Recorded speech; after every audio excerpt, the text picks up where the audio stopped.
Gloire à Dieu, on peut s'asseoir. Je bénis le Seigneur pour son serviteur, le prophète Wadis Carmel, par qui nous nous retrouvons ici, aux yeux de qui j'ai trouvé grâce. C'est Dieu, c'est vrai, mais Dieu passe toujours par un homme. Et j'aimerais vraiment bénir le nom du Seigneur pour vous, pour votre ministère et pour la servante de Dieu, la prophétesse, votre aide, votre premier soutien dans la conduite de ce ministère. Est-ce qu'on peut acclamer le Seigneur pour son serviteur? Et merci au leadership de l'Église, tous ceux qui accompagnent l'homme de Dieu. Et j'aimerais bien sûr saluer mes co-orateurs,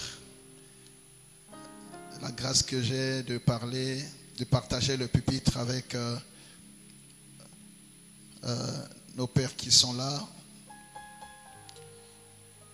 Le pasteur Jean Bosco Kindomba, est-ce qu'on peut acclamer le Seigneur? L'apôtre Ignace Tamboulo Koki. Je n'oublie pas, voilà, l'apôtre Alphonse Ngimba qui vient du Gabon. Et le pasteur Roland Elenga. Tous nous ont fait énormément de bien. Merci au corps de Christ. Merci au Père. Et je vois qu'il y a aussi notre institution qui est là.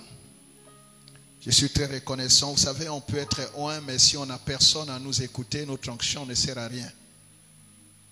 Et ceci est un signe important que nous nous retrouvions dans des moments pareils où nous pouvons nous dire des vérités dans le but de faire avancer le royaume.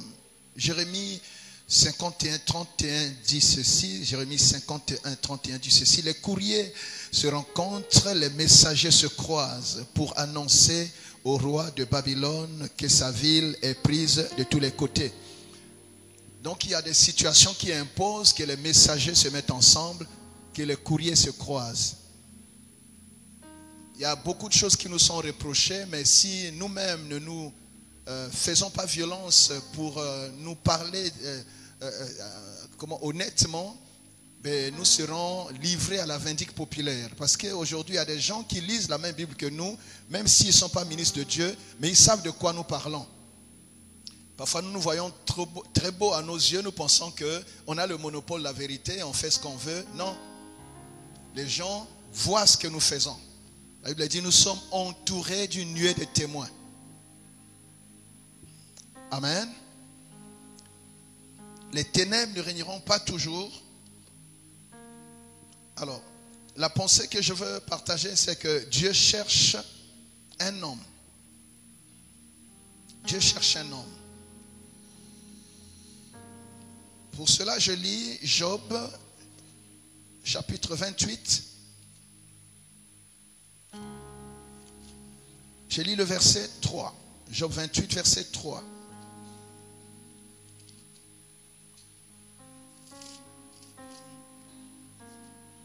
Au fait, n'hésitez pas de me faire signe si je suis dans mon temps. Job 28, verset 3. J'ai du mal. Ok. Il est où là? Gloire à Dieu. Il est écrit ceci. L'homme fait cesser les ténèbres. Job 28, verset 3 dit. L'homme fait cesser les ténèbres. Il explore jusque dans les endroits les plus profonds, les pierres cachées dans l'obscurité et dans l'ombre de la mort. Je pouvais continuer pour faire vite, comme ça je n'aurai pas trop à commenter le texte. Je continue. Il creuse, donc l'homme, il creuse un puits loin des lieux habités, ses pieds ne lui sont plus en aide et il est suspendu, balancé loin des humains. La terre d'où sort le pain est bouleversé dans ses entrailles comme par le feu. Ces pierres contiennent du saphir et l'on y trouve de la poudre d'or. L'oiseau de proie n'en connaît pas le sentier. L'œil du vautour ne l'a point aperçu. Les plus fiers animaux ne l'ont point foulé. Le lion n'y a jamais passé. L'homme porte sa main sur le roc. Il renverse les montagnes depuis la racine. Il ouvre des tranchées dans les rochers et son œil contemple tout ce qu'il y a de précieux. Verset 11, je termine par là. Il arrête le coulement des eaux et il produit à la lumière ce qui est caché. L'homme fait cesser les ténèbres. Voilà mon message. Les ténèbres couvrent la surface de la terre. Les ténèbres, c'est le système dont le prophète vient de nous parler ici. Je ne reviens pas sur ça. C'est son intervention valait la peine d'être donnée avant la mienne, en tout cas. Ça m'évite de parler de ce système. Donc, qui a été bien présenté. Mais ici, on nous dit que c'est l'homme qui est chargé de faire cesser les ténèbres. Alléluia. Alléluia. L'homme fait cesser les ténèbres. Bien aimé, la Bible dit que, cher ministre de Dieu, que les cieux sont les cieux de l'Éternel, mais la terre a été donnée aux fils des hommes. Et vous êtes d'accord avec moi que ce soit Dieu ou le diable, pour agir sur la terre, il faut qu'il trouve un homme. Il faut qu'il trouve un homme. Il faut qu'il trouve une porte d'entrée. Il faut qu'il trouve une voix qui parle pour lui. Il faut qu'il trouve des pieds qui marchent pour lui. Il faut qu'il trouve des mains qui travaillent pour lui. Parce que Dieu est esprit. Le diable, autant, est esprit. Donc pour changer les choses sur la terre, j'extrapole en disant que Dieu a besoin de l'autorisation de l'homme. Pour agir sur la terre, le diable a besoin de passer par un homme. La guerre qui s'est faite au ciel est descendue sur la terre, mais le diable n'agit que si quelqu'un lui ouvre la porte. Le diable ne parle que si quelqu'un lui prête sa bouche. Les hommes de Dieu m'ont rappelé une pensée qui m'aide dans le ministère et dans la vie tout court. C'est ceci: je me suis imposé une discipline. Le diable ne passera jamais par moi pour toucher mon frère. Le diable ne passera jamais par moi pour détruire l'église. Je ne lui prêterai jamais ma bouche contre un frère. Je ne lui prêterai jamais ma main contre un frère. Jamais. Il peut recruter qui il veut, mais il ne me recrutera jamais dans son armée. Jamais. Quoi qu'il arrive. Par contre, je peux répondre comme Esaïe à la question de Dieu: qui enverrai-je?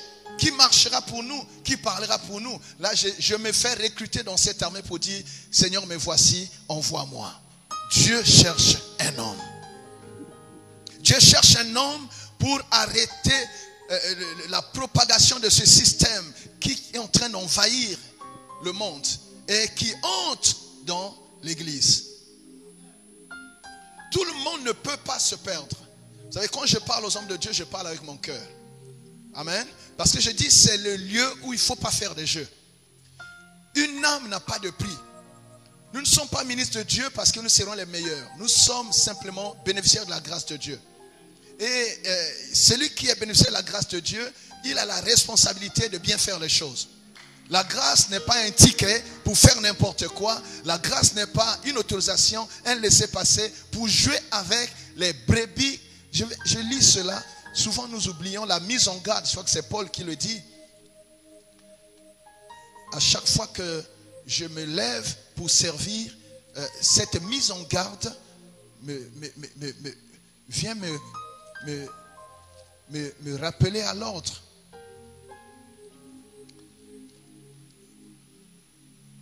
Je pense trouver ça, que Dieu m'aide. Alors,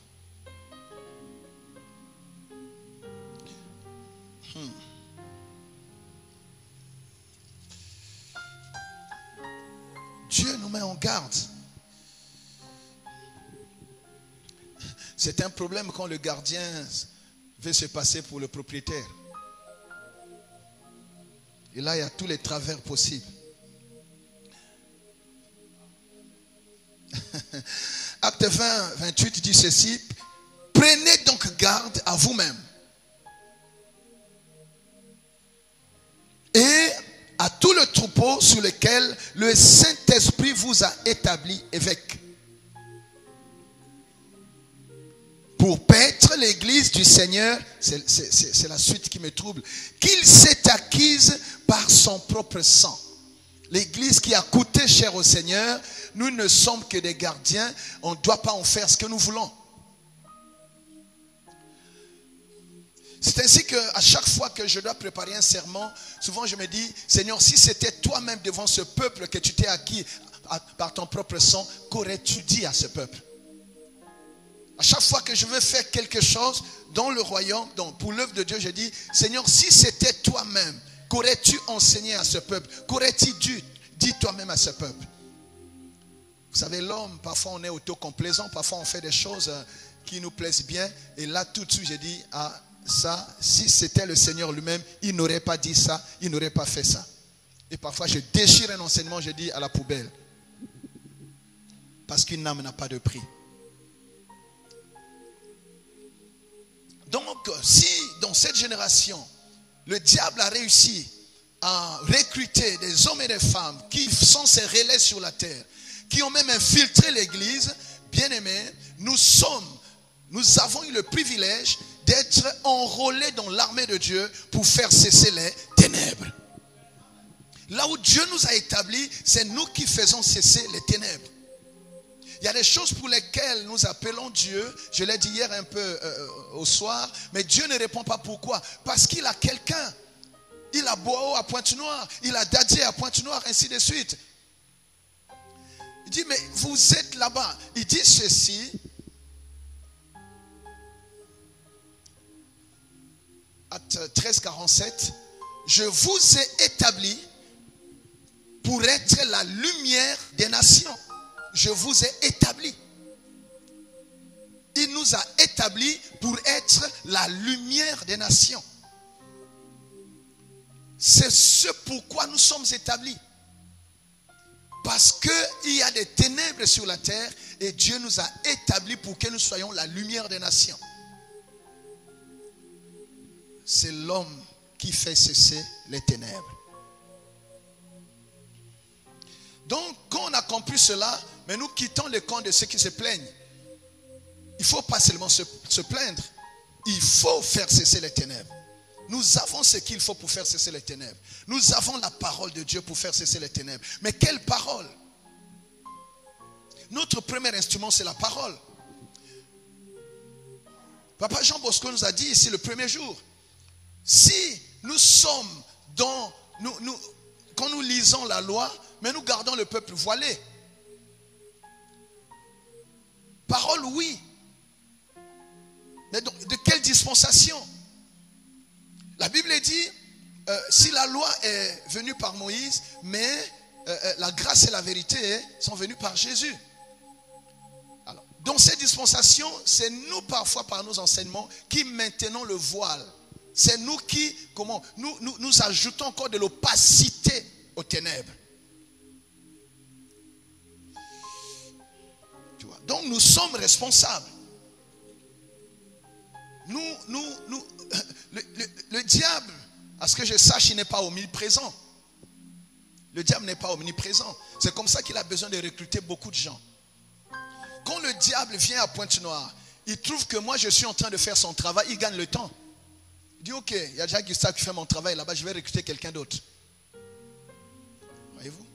Mais s'il vient, il trouve que je lui ferme la porte. Bien aimé, on peut le limiter. On peut limiter les dégâts.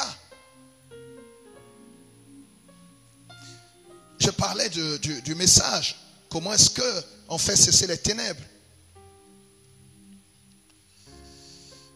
Amen, amen. Il y a ce que j'appelle le danger d'un autre évangile. C'est Paul qui le dit d'ailleurs.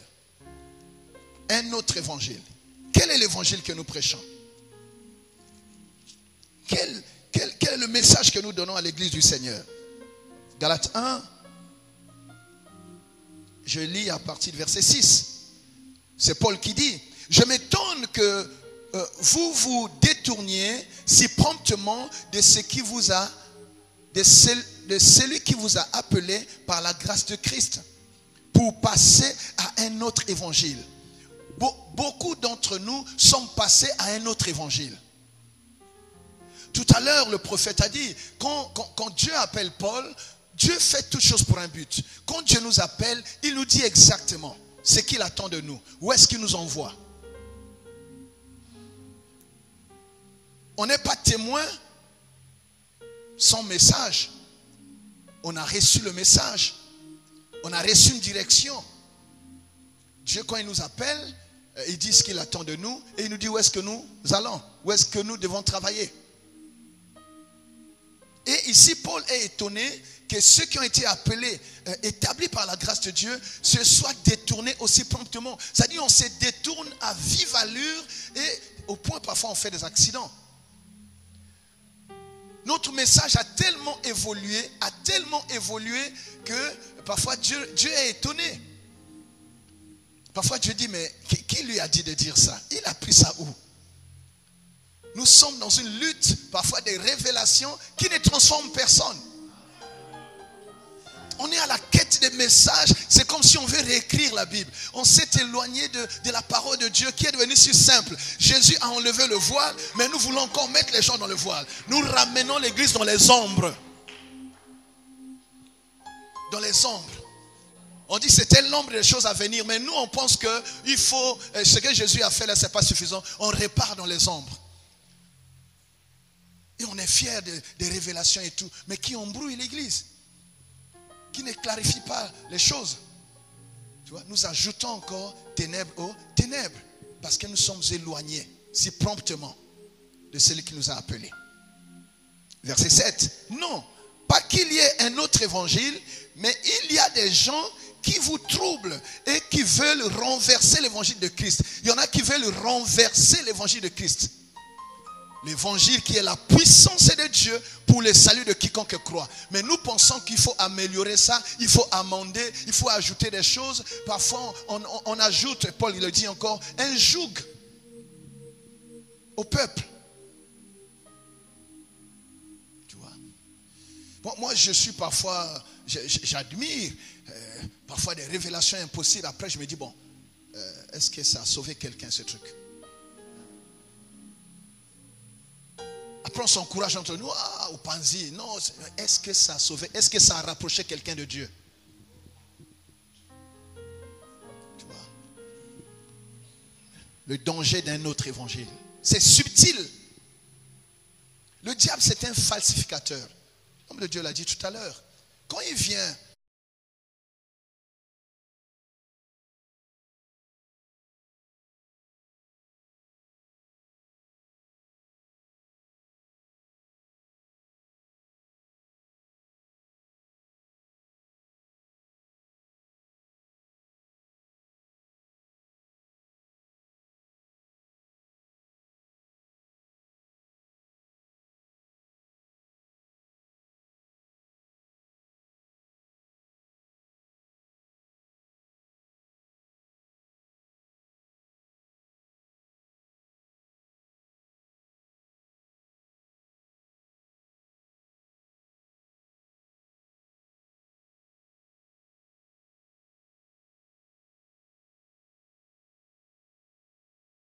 développez vous-même.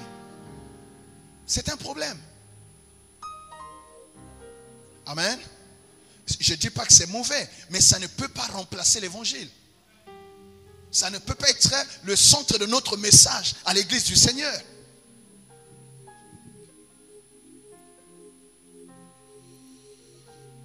Le danger d'un autre évangile. Tu vois? Les gens veulent renverser. Ça y est, dans la maison du Seigneur, on veut renverser. C'est des coups d'État. On veut renverser l'évangile. Oh.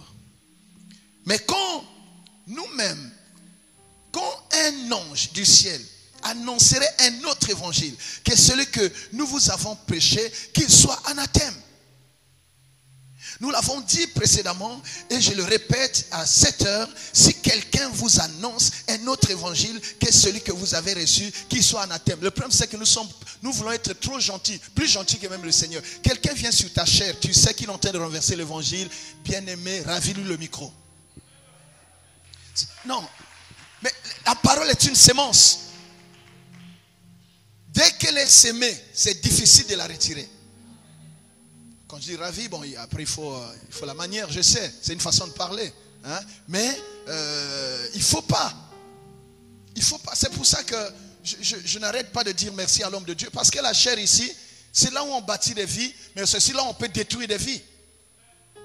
Et je monte sur la chair avec beaucoup d'humilité. Je dis, Seigneur, fais-moi parler. S'il te plaît, fais-moi parler. Tes éminents serviteurs sont là. Je n'aimerais pas dire n'importe quoi. Je sais qu'il y en a parmi eux qui peuvent parler mieux que moi. S'il te plaît, Seigneur, tiens ma langue. Mais malgré notre gentillesse, notre courtoisie, on ne doit pas laisser dire n'importe quoi à l'église du Seigneur. Et si quelqu'un a fait ça une fois, mais tu as le droit, peut-être pas mais tu dis, ok, tu restes mon ami, mais pour ce qui est de la chair, parce que ce sont des brebis qui ont coûté cher au Seigneur. Le salut n'est pas gratuit. Il nous est livré, oui, mais il n'est pas gratuit. Il a coûté cher à quelqu'un. Nous ne payons pas parce que quelqu'un a payé à la place. Vous connaissez une chose de valeur qui soit gratuite? Donc ne jouons pas avec ça. Amen, amen. Donc, au lieu de faire cesser les ténèbres, quand nous jouons avec l'évangile, nous ajoutons plutôt les ténèbres aux ténèbres que le diable est en train de répandre sur la terre. C'est pour ça que nous devons nous parler. Nous devons nous faire violence. Nous devons avoir assez d'humilité à nous asseoir, à écouter. Moi, j'organise, l'homme de Dieu a dit, des relèvements à Brazzaville, mais il n'y a pas longtemps que j'ai commencé à enseigner au niveau des conférences. Moi, j'étais dans la position, je suis assis. C'est pas que je n'ai rien à dire, mais je dis, j'apprends mieux en écoutant. Parce que quand on écoute, on s'enrichit. On s'enrichit, on devient forcément meilleur. On reçoit en plus de ce qu'on a. On ne perd pas, on n'est pas diminué quand on écoute les autres. Que Dieu nous aide. Tu vois, l'homme fait cesser les ténèbres. Quel est cet homme qui fait cesser les ténèbres? Donc c'est cet homme qui garde l'authenticité du message qu'il a reçu, qui reste dans son appel, qui respecte le cahier de charge de Dieu, qui va là où Dieu l'a envoyé, qui va à Ninive et non à Tarsis. Parce que parfois nous avons des ténèbres dans nos propres ministères. Pourquoi? Parce que nous sommes là où Dieu ne nous a pas envoyés. Et Dieu ne peut pas nous bénir là où il ne nous a pas envoyés. Dieu ne peut pas être avec nous là où il ne nous a pas établis. Et à ce moment-là, nous devenons un danger pour ceux qui nous écoutent. Vous connaissez Jonas, il a été un danger. Il est entré dans un bateau où on ne l'attendait pas. Voyez-vous? Ça. Quel est cet homme qui fait cesser les ténèbres? Mais c'est celui qui s'engage à faire la volonté de Dieu, à s'inscrire dans le programme de Dieu. Parce que le ministère, c'est la réponse que Dieu donne aux problèmes de la terre. En plus de nous envoyer au ciel. Nous répondons aux besoins de Dieu. Donc Dieu cherche cet homme-là. Il dit, j'ai trouvé mon serviteur David, je l'ai oint d'une huile sainte. Ma main le soutiendra, mon bras le fortifiera. Et l'ennemi ne le surprendra pas. Mais pourquoi il trouve? Parce qu'il a cherché pendant longtemps. Nous sommes privilégiés d'être introduits dans le programme de Dieu dans notre génération. Nous sommes la solution que Dieu a envoyée aux problèmes de Pointe-Noire. Nous sommes la solution que Dieu a trouvée aux calamités qui sont en train de s'abattre sur l'humanité. Nous sommes la réponse de Dieu à ces problèmes-là. Nous sommes la réponse de Dieu. Je parlais de David. Acte 13, verset, c'est 22 qui le dit. Acte 13, 22.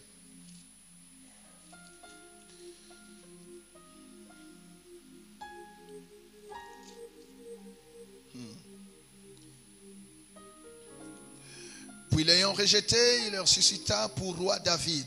Donc Dieu nous a suscité parce qu'il y a urgence. Il y a péril dans la demeure. Dieu nous a suscité. Nous ne sommes pas pour faire le nombre de pasteurs, non. Nous ne sommes pas là pour compléter les effectifs. Nous répondons à un besoin. Nous répondons à un besoin. Prenez quelqu'un comme Élie. Il n'est pas devenu prophète le jour où on a commencé à parler de lui. Il était déjà prophète, mais c'est le besoin, c'est l'urgence qu'il y avait là qui a fait quoi? Qui l'a manifesté. Donc si Dieu nous a établis dans cette génération, dans cette dispensation, c'est parce qu'il y a des problèmes pour lesquels nous détenons la solution. Il a suscité David, auquel il a rendu ses témoignages. J'ai trouvé David, fils d'Isaïe, homme selon mon cœur, qui accomplira toutes mes volontés. Donc l'homme qui fait cesser les ténèbres, c'est celui qui s'engage à accomplir toutes les volontés de Dieu. Ah oui. Accomplir les volontés de Dieu, ce n'est pas une chose facile. Jésus lui-même, il y a des choses qu'on aime. Voilà, le Jésus qui multiplie les pains, tout le monde va le suivre. Le Jésus qui marche sur l'eau, Pierre va lui dire, oh, si c'est toi, dis que moi aussi je marche sur l'eau comme toi. Les gens seront avec nous quand tout va bien. Les gens seront avec nous quand on multiplie les pains. Les gens seront avec nous quand il y a les miracles tous les jours. Mais il arrive à un niveau où les gens qui marchaient après nous, parfois ils se retirent. Quand il arrive à Gethsemane, il est en face de ce qu'il attend. Et là, bien aimé, le même Pierre qui dit, tant que je suis là, rien ne t'arrivera. Pierre a dit, oh, là vraiment c'est un niveau, je ne peux pas être avec toi. Et Jésus pleurait. Enfin, il était angoissé. Est-ce que tu ne peux pas éloigner ça de moi? Il arrive des fois comme ça. Est-ce que tu ne peux pas éloigner cette coupe de moi? Pourquoi Dieu ne peut pas éloigner? Parce que c'est ton combat à toi. Parce que c'est ta mission à toi. Il y a des prières auxquelles Dieu ne répond pas. Pourquoi? Parce que Dieu n'a pas trouvé quelqu'un d'autre que toi et moi pour accomplir sa volonté. Dieu a ignoré la prière de son propre fils. Mais si tu ne vas pas à la croix, qui va sauver Gustave? Si tu ne vas pas à la croix, qui va apporter la lumière là-bas sur la terre? Qui va apporter la lumière? Tu vois? Et Jésus a compris, il dit, ok, Père, toutefois, non pas ma volonté à moi, mais ta volonté. Dieu cherche un homme qui s'engage à accomplir toutes les volontés de Dieu. Je prie que nous soyons cet homme-là. Dieu cherche un jeune, Dieu cherche une femme. Bien aimé, tout le monde ne peut pas se perdre. Il faut qu'il y ait un reste. Et ma prière que nous soyons ce reste-là. Donc Dieu peut être fier pour dire, tu as vu mon fils Gustave, tu as vu mon fils Ethel. Je veux que Dieu soit fier de nous. J'ai trouvé mon serviteur David, l'homme selon mon cœur, qui accomplira toutes mes volontés. L'homme fait cesser les ténèbres. Voilà, je fais un peu un amalgame entre en posant le problème et en donnant les solutions. Voilà. Qu'est-ce qui peut encore faire qu'il y ait plus de ténèbres? Mais la désobéissance. On peut avoir été authentiquement appelé, mais vivre un ministère de ténèbres simplement parce qu'on a désobéi. Ouais. C'est pas que Dieu nous a appelés, mais on est dans une phase de ténèbres. Pourquoi? Parce qu'on a désobéi. J'ai parlé de Jonas. Il s'est retrouvé dans le ventre du poisson. Il y a des ministères qui sont dans le ventre d'un poisson. Avec un appel authentique, mais dans le ventre du poisson. Tu ne peux rien faire jusqu'à ce que tu arranges avec Dieu. Et je prie au nom de Jésus qu'après ce programme, que le poisson vomisse ton ministère. Que le travail recommence. Dans le ventre du poisson, tu tournes en rond. Tu ne vois rien. Je parle de la désobéissance. Prenez Balaam, si on peut l'appeler comme homme de Dieu. Il va là où on ne l'a pas envoyé. Dieu lui résiste. Le prophète le voyant, il ne voit pas. Pourquoi? Parce qu'il a désobéi à Dieu. Un moment, Dieu lui demande, qui sont avec toi là? Où vas-tu? Les ténèbres, parfois, ce n'est pas le diable. C'est Dieu lui-même. Il dit ceci à Balaam. C'est moi-même qui suis sorti pour te résister. Parce que la voie que tu as prise, c'est une voie qui conduit à la perdition. Il y a des ministères qui sont dans les ténèbres parce que Dieu te résiste. Ce n'est pas là-bas que Dieu t'a envoyé. Ce que tu dis là, ce n'est pas ce qu'il t'a dit. Tu le sais. Tu le sais. Donc Dieu t'envoie les ténèbres juste pour t'arrêter. Pour que tu comprennes que Nzela n'a joué Zamabé. Et l'âne va voir à la place du voyant. Ce qui fait un prophète, c'est quoi? Il voit, il entend et il parle. Mais Balaam ne voyait pas. Et donc l'âne voit à la place de Balaam. Et l'âne parle. Que Dieu nous aide. Dans la désobéissance. Qu'est-ce qui peut encore faire qu'un ministère soit dans les ténèbres? Les mauvaises connexions.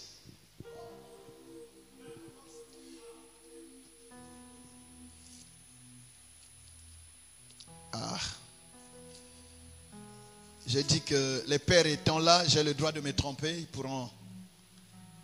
Hein? J'ai droit à l'erreur.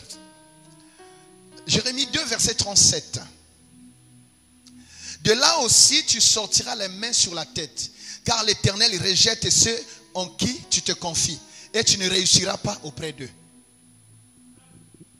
Si tu marches avec les gens que Dieu a rejetés, tu ne réussiras pas auprès d'eux. Ton ministère sera stationnaire. Et tu finiras les mains sur la tête, les mauvaises connexions. Bien aimé, la famille, Dieu nous l'impose, mais les amis, on peut les choisir. Même Jésus a pris du temps entier, une nuit entière, pour chercher à choisir ses disciples. Même les diacres ont fait l'objet de la prière. On ne s'associe pas à n'importe qui.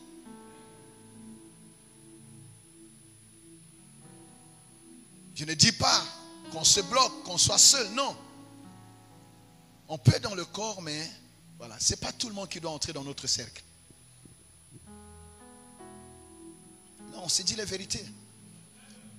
Le risque, c'est quoi quand tu t'associes à n'importe qui? Celui qui ne connaît pas le niveau de sacrifice que tu as consenti pour bâtir. Là, on parle de 4 ans. Mais ce n'est pas que 4 ans. Vous êtes d'accord avec moi, prophète? Ce n'est pas que 4 ans. 4 ans, c'est ce qu'on voit. Mais ce que tu as fait en secret, des années de labeur, les larmes qui ont coulé, les privations que tu as endurées, la souffrance que tu as endurée, pour que 4 ans soient des années de vitesse, il y a beaucoup de choses qui sont faites en coulisses.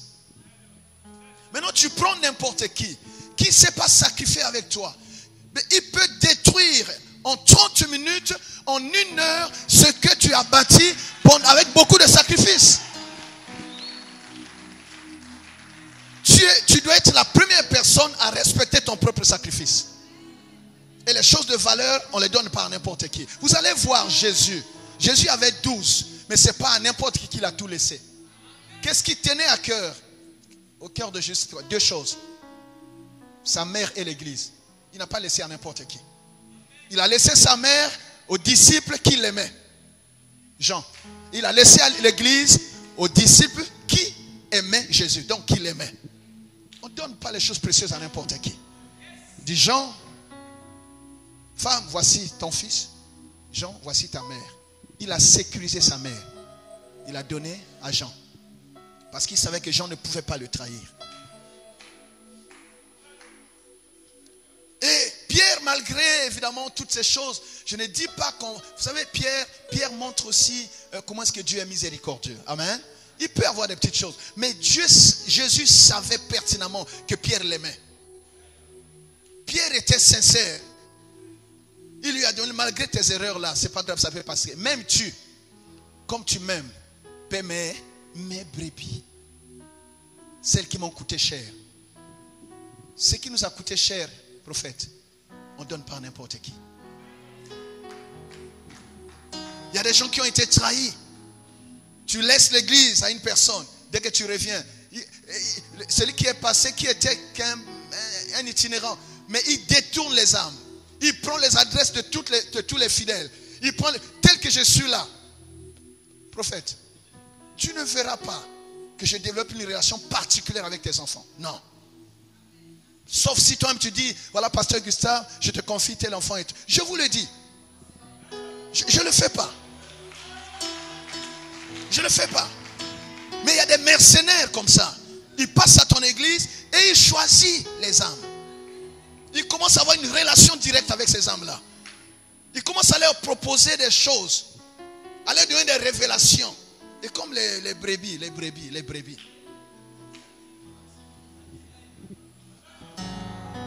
Non, c'est vrai. Les connexions, il faut faire attention avec ça. C'est pour ça que si Dieu te donne des bonnes personnes, il faut les garder. Parce qu'un ami fidèle, c'est pas facile de le trouver. C'est pas facile. Si Dieu te les donne, en même temps qu'on fait attention aux voyous et tout, mais si Dieu, tu as la grâce de trouver quelqu'un de sérieux, il faut le garder. Il faut le garder.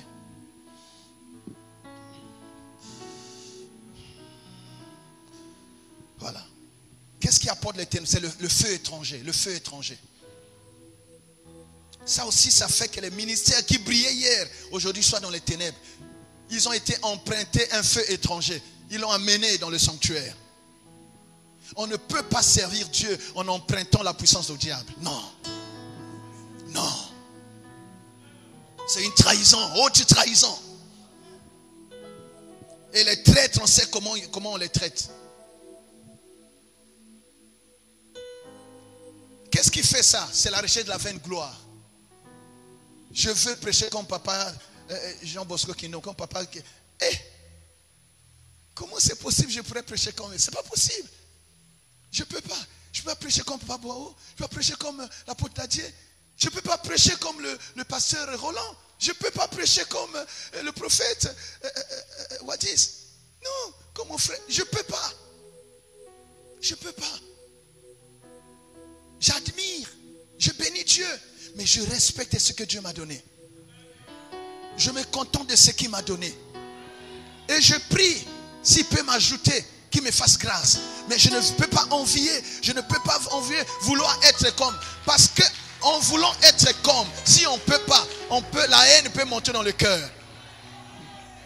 La haine peut monter dans le cœur. Comme on n'arrive pas à être comme, à faire comme, la meilleure façon c'est quoi? C'est de le supprimer. Et j'ai compris une chose. Au ciel, il y a plusieurs étoiles. Je n'ai pas besoin que le prophète s'éteigne pour que moi je brille. Chaque étoile a sa place au ciel. Et c'est tout ce système-là qui fait qu'il y a une bonne lumière. Dieu a besoin de tout le monde.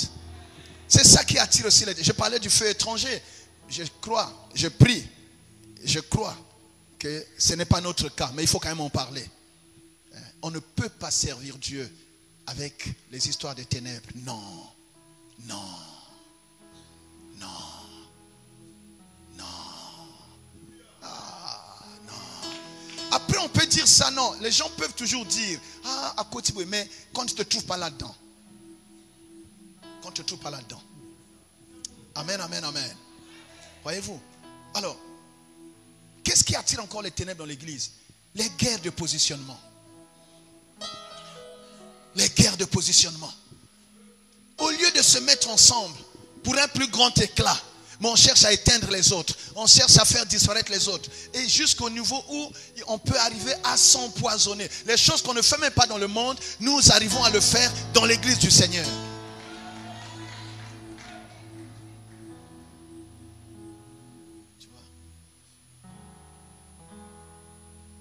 Ça dépend de quel maître on sert. Si tu es de Dieu, tu marcheras dans la lumière. Si tu es dans la lumière, tu ne peux pas haïr ton frère. Que Dieu nous aide. Alors, je vais vers la fin parce que j'ai hâte d'écouter papa. C'est pour ça que je ne fais pas un message structuré. J'aurais bien voulu m'asseoir. Parce que quand on a ces deux monuments, il est mieux de s'asseoir. Amen. mais on m'a forcé de parler. C'est pour ça que je parle un peu.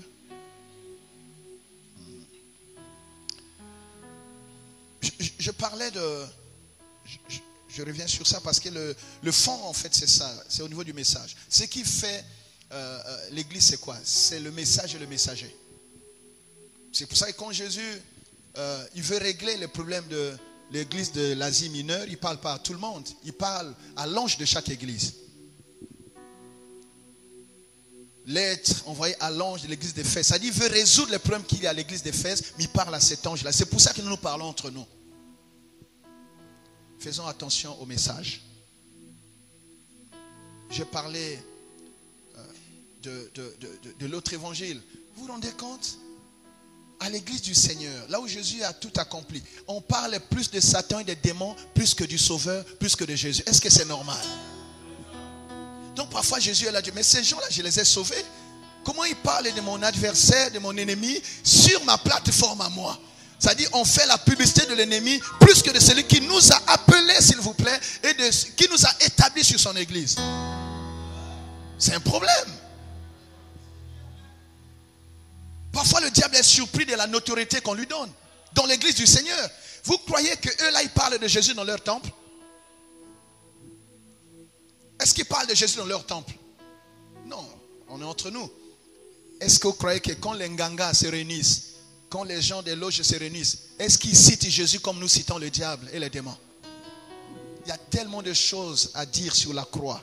Il y a tellement de choses à dire en termes de bénéfices dans le sang de Jésus. Il y a tellement de choses à dire dans le nom de Jésus. Il y a tellement de choses à faire avec le Saint-Esprit que nous n'avons pas de temps à perdre à apeurer l'église avec les noms. On étudie les démons, les stratégies des démons. On n'a pas encore fini d'exploiter tous les bénéfices de l'œuvre de la croix.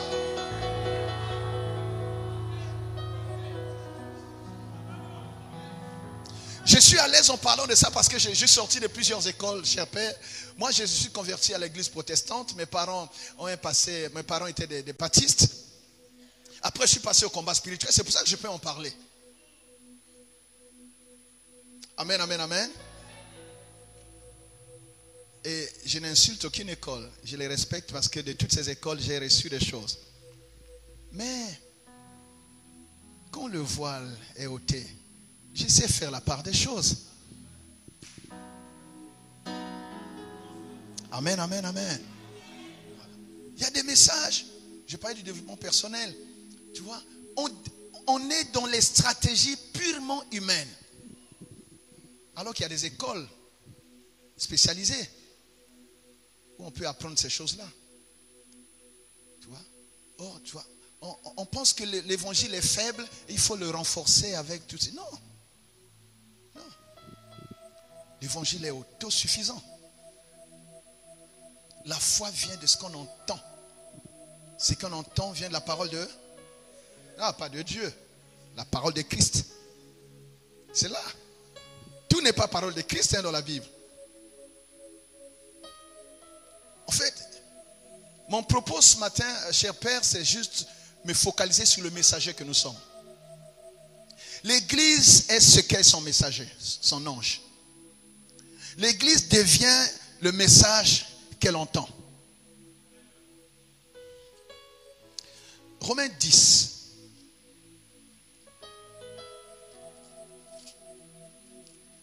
Je prends à partir du verset 13. Car quiconque invoquera le nom du Seigneur sera sauvé. Comment donc invoqueront-ils celui en qui ils n'ont pas cru? Et comment croiront-ils en celui dont ils n'ont pas entendu parler? Tu vois, nous parlons de qui à l'église? Nous parlons de quoi? Et comment en entendront-ils parler s'il n'y a personne qui prêche? Et comment y aura-t-il des prédicateurs s'ils ne sont pas envoyés? Selon qu'il est écrit qu'ils sont beaux les pieds de ceux qui annoncent la paix, de ceux qui annoncent de bonnes nouvelles. C'est l'évangile. Bon, je n'aime pas prendre le risque de dire est-ce qu'on t'a envoyé? Ça, moi je crois que tous ici on a été appelés et envoyés. Voilà. Mais tous n'ont pas obéi à la bonne nouvelle. Aussi Ésaïe dit-il, Seigneur, qui a cru à notre prédication? Ainsi, la foi vient de ce qu'on entend. Et ce qu'on entend vient de la parole de Christ. Il nous a envoyé, dit, faites de toutes les nations les disciples, enseignez-leur tout ce que je vous ai prescrit. Parce que Moïse a prescrit. Parce qu'Élie a prescrit. Un jour, il y a eu cette contestation. Il peut arriver aussi qu'on soit contesté. Hein? Jésus était choqué de se rendre compte que ceux qui l'entouraient ne le connaissaient pas. Qui dit-on là-bas que je suis? Oh, tu es Jérémie. Ah bon? Mais vous alors? Pierre a donné la révélation, mais ça avait choqué Jésus. Il a pris Pierre, Jacques et Jean. Il dit, on y va. Vous ne me connaissez pas. Il les amène sur la montagne de transfiguration. Et là, il convoque Moïse. Il convoque Élie. Parce que les Hébreux, leur problème, c'est la loi et les prophètes. Il les convoque les deux. Et lui est là au milieu. Cette histoire doit être tranchée. Alors que je suis là avec la grâce, vous continuez à mettre Moïse et Élie en avant. Ça doit être réglé aujourd'hui. Je prie seulement que là où vous souffrez de contestation, que Dieu vous manifeste. Et une gloire, la revêtue. Un éclat, un rayonnement. Il était éclatant, rayonnant, plus que le soleil. C'était pour leur révéler qui il était. Et quand Pierre voit ça, le même qui avait donné la révélation que c'est toi le Fils de Dieu, il dit non, on va mettre 3 tentes, confusion. C'est-à-dire, on peut t'enseigner toi, mais on enseigne aussi en même temps Moïse, on enseigne en même temps les prophètes. Mélange. Dieu a réglé ça tout de suite. Il a dit, c'est celui-ci qui est mon fils bien-aimé. C'est en lui que j'ai mis mon affection. Il ajoute ce qu'il n'avait pas dit au Jourdain, il dit, écoutez-le. Donc il y a un temps, bien-aimé, que le peuple doit écouter le message de Christ.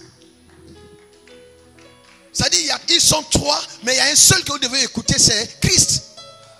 Est-ce que nous comprenons, bien-aimé? C'est ça, quel est notre message? Et c'est avec ça que Dieu, il retire Moïse, il retire Élie, Jésus est resté tout seul. Bien-aimé, notre message doit être christocentrique. Pour faire cesser les ténèbres à l'église, revenons à Jésus. Revenons à l'évangile pur. Revenons à l'évangile sans mélange. Revenons à l'évangile. L'évangile qui a fait. L'évangile qui a fait. Qui nous a convertis. Bien-aimé, la Bible n'a pas été amendée. Notre Dieu est le même hier, aujourd'hui, éternellement. Tu n'as pas besoin d'ajouter des choses. Et quand il y a trop d'ajouts, c'est qu'il y a un problème à notre propre niveau. Cet évangile-là est suffisant. Revenons à Jésus. J'ai dit revenons à Jésus. Revenons à Christ. Il nous a donné le nom élevé au-dessus de tout nom. Il n'y a pas un autre nom en plus du nom de Jésus. Nous avons la victoire par son sang. Il n'y a pas un autre sang. Et il n'y a pas une autre parole qui soit... Tout passera, sa parole ne passera pas. Et il n'y a pas un autre esprit qui soit supérieur au Saint-Esprit. Nous avons ce qu'il faut. Qu'est-ce qu'on va chercher là-bas? Revenons à l'évangile de Christ. La lumière reviendra à l'église. Nous chasserons les ténèbres. Nous chasserons les ténèbres qui sont dans notre Jérusalem. Quand on a fini à Jérusalem, on passe en Judée. Quand on a fini la Judée, on passe en Samarie et on peut gagner parce que le monde nous attend. Le monde nous attend avec l'évangile de Christ.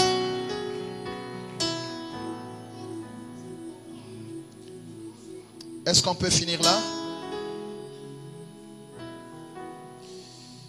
Oh Seigneur. Oh Seigneur. Je vais terminer par une chose avec la permission du prophète et des pères. Oh Seigneur, aide-moi.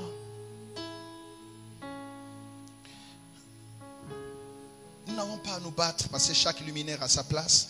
Alors, je veux lire quelque chose qui va nous choquer et je vais nous laisser dans ce choc. Amen. Parce que ça m'a choqué. Ça a failli m'enlever quelques cheveux que j'ai. J'ai dit, bon, je dis ça puis je laisse. Il y a un père qui viendra certainement donner la lumière. Ésaïe 45, le verset 7. Dieu dit ceci. Je forme la lumière et je crée les ténèbres.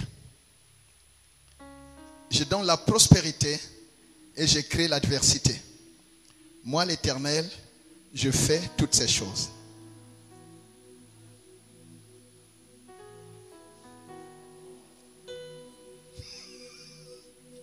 Ici, ce n'est pas le diable. Ici, ce n'est pas le sorcier. Mais Dieu dit, je forme la lumière et je crée les ténèbres. Je donne la prospérité et je crée l'adversité. Moi, l'Éternel, je fais toutes ces choses. Donc, dans le ministère, il peut arriver qu'on vive des choses qui ne viennent pas forcément du diable, mais c'est Dieu lui-même qui permet qu'on passe un temps dans la vallée. Et quand on a fini la vallée, on remonte. Peut-être qu'ici, il y a quelqu'un qui a déjà touché le fond. Mais si tu as touché le fond, la seule chose qui te reste, c'est quoi? C'est de remonter. Je dis, tu vas remonter au nom de Jésus. Ton ministère va remonter au nom de Jésus.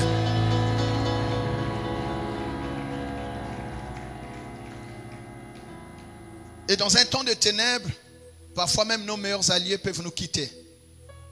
Mais Dieu, il dit, c'est David qui le dit, même quand je vais traverser la vallée de l'ombre de la mort, je ne craindrai aucun mal parce que je sais que l'Éternel est avec moi. Donc dans le ministère, il peut arriver qu'on passe quelque temps de ténèbres, mais sachez que Dieu forme la lumière, il crée les ténèbres, il donne la prospérité, il crée l'adversité. Paul a dit, l'Éternel m'a ouvert une porte, mais les adversaires sont nombreux. L'adversité, l'hostilité vont t'aider à monter plus haut. N'abandonne pas parce qu'il y a l'adversité. N'abandonne pas parce qu'il y a des ténèbres. Tu ne mourras pas dans ces ténèbres-là. Tu en sortiras plus fort. Tu en sortiras plus éclatant. Et nous tous qui sommes ici, croyez-moi, Dieu a déjà décrété la fin du règne des ténèbres dans nos ministères. Alors brillez comme jamais auparavant. Brillez là où Dieu vous a établi. Brillez à Pointe-Noire. Brillez dans votre quartier. Et qu'on le veuille ou non, on vous subira. Les gens vont subir votre lumière. Et soyez écoutés là où on ne vous écoutait pas. Soyez audibles là où on ne pouvait pas vous écouter. Que le Seigneur soit béni. Que le Seigneur bénisse sa parole.